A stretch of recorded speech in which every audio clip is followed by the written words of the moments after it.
మా హస్బెండ్ అయితే ప్రతిసారి నాకు ఇట్లా ఒక గిఫ్ట్ అయితే ఇస్తూనే ఉంటాడు. అంటే నా బర్త్డే అయితే వచ్చేసిందనమాట. నా బర్త్డేకి ఈసారి డ్రెస్ అలాగే ఒక మంచి ఫుట్వేర్ తీసుకోమని చెప్పాడు. ఇంకా లాస్ట్ ఇయర్ కూడా సేమ్ ఇట్లనే అనమాట.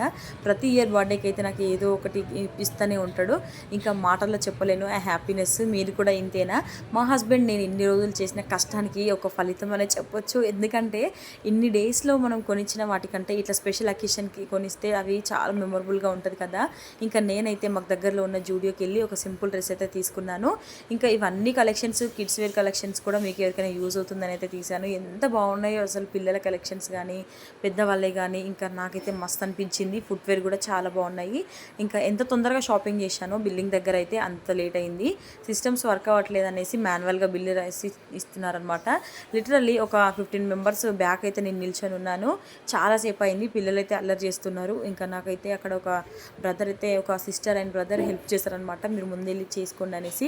ఇంకా చాలా హ్యాపీ అనిపించింది. ఇట్లాంటి వాళ్ళు కూడా ఉంటారా అనేసి. మీకేమనిపించిందో కామెంట్ చేయండి. వీడియోస్ లైక్ చేయండి. Thank you for watching.